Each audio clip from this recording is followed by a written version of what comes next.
Në qetësinë e akull të agimit të 70-orit, kur mjegulla e dendur e Milanos mbështjell muret e larta të burgut të sigurisë së lartë në opera, një hije lëviz me saktësi në një mekanizmi saati. Ky nuk është një fillim filmi, por realiteti i ftoti një prej dështimeve më të rënda të sistemit të drejtësisë italiane.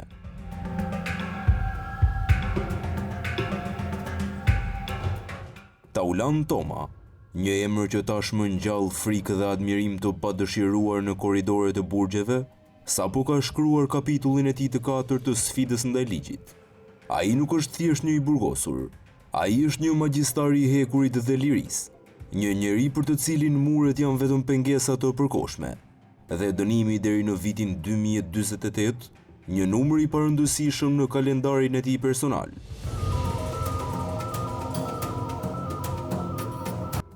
Përpara se të bëhej i famshëm për arratisjet e tij, Taulan Toma ishte një fantazëm në terrenin e krimit të Italisë veriore.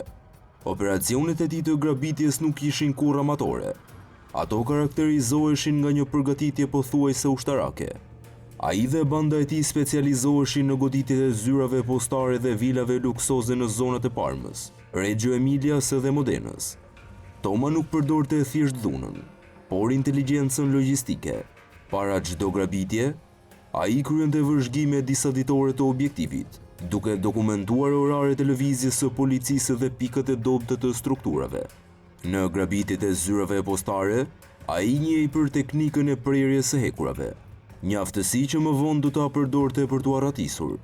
Ai hynte nga dritaret e pasme ose çatit, duke hapur kasafortat në kohë rekord, shpesh herë pa u rënë fare alarmeve deri në mëngjesin tjetër.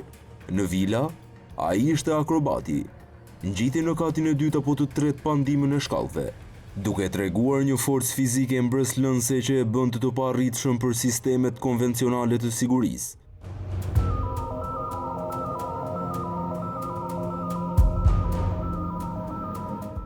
Lidhjet e tij me mafian shqiptare i siguronin logjistik, automjete të shpejta dhe vende strehimi të sigurta, duke e bërë atë një nga asetet më të vlefshme të krimit të organizuar në emigrim. Kur ra në pranga për herë të parë, policia gjeti në bazat e tij jo vetëm para dhe sende me vlerë, por edhe plane të detajuara të rrugëve, radio marrëdhënëse dhe pajisje për bllokimin e sinjaleve të telefonisë. Ky profil kriminali bëri që ai të dërgojë në burgun e sigurisë së lartë, por pikërisht këtu nisi dhe legjenda e tij e dytë.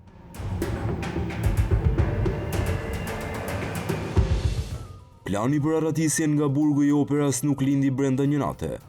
Ai u gatua me vetëminë e qelisë, në dritën e zbetën e omve, ku Toma, me durimin e një gdhendësi, grumbullonte mjetet e zanatit. Imagjinoni skenën, një qeli e mbikëqyrur, ku çdo lëvizje duhet të jetë normale, ndërkohë që në dyshek apo pas rrobave fshiheshin sharra hekuri, pinca, lim dhe çelësa të vegjël. Si arritën këto mjete brenda një burgu të sigurisë së lartë? Ky mbetet misteri që turpëron autoritetet.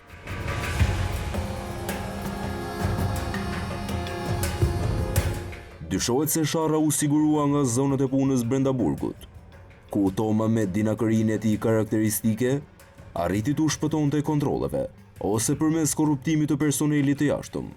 Mëngjesin e asaj të diele rreth orës 6:30, kur personeli ishte i reduktuar për shkak të pragfestave, magjistari nisi aktin final.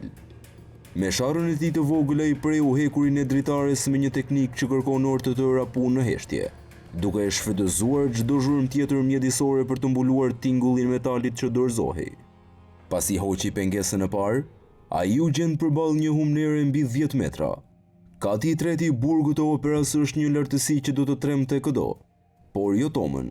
Ai kishte përgatitur litarin e tij klasik, çarçaf të lidhur me nyje mjeshtërore, të testuar për të mbajtur peshën e trupit të tij të dobët por muskuloz. Zbritja ishte një balet rreziku mbi muret e ftohta. Pasi preku tokën e oborrit, sfida tjetër ishte muri rrethues, një blok betoni 6 metra i lartë që ndante nga liria.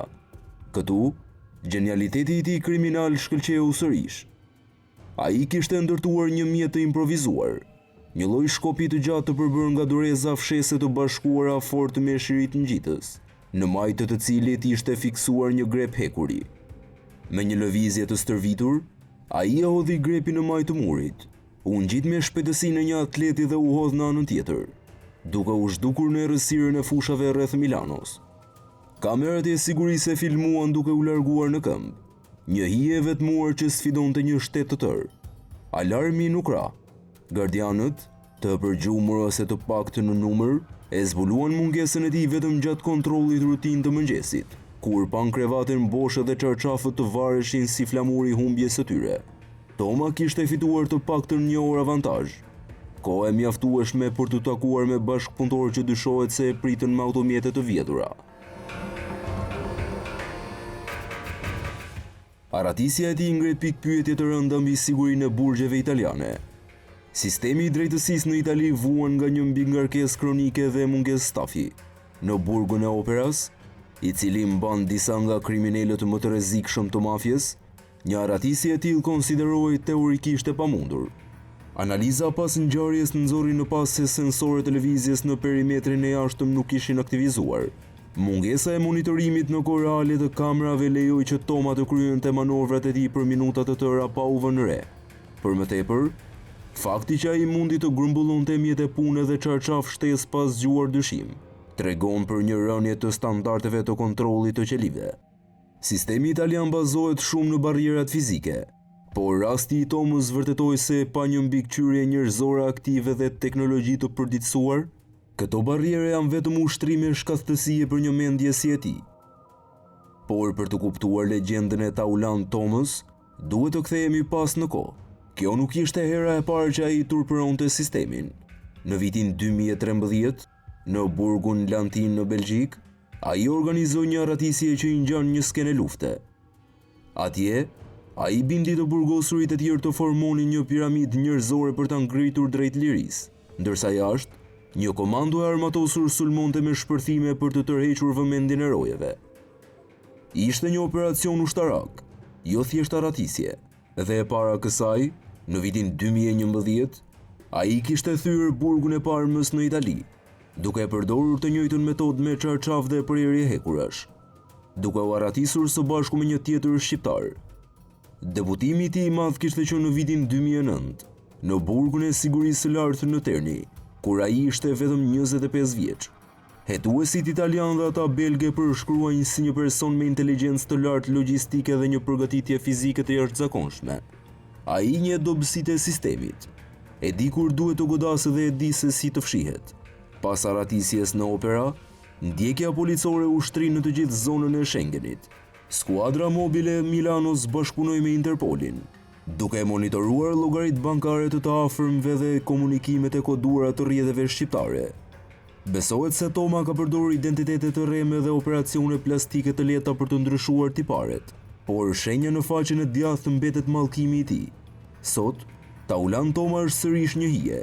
Ai mbetet një dëshmi e gjallë e dështimit të mureve përballë vullnetit të një njeriu që nuk pranon të vdes pas hekurave. Ndërsa autoritetet analizojnë fotot e sharrave dhe çarçafeve të tij, pyetja që mbetet nuk është nëse ai do të gjendet, por se ku do të shfaqet herën e dytë ky fantazëm e rrezikshme e krimit shqiptar, i cili e ka kthyer lirinë në një art të ndaluar.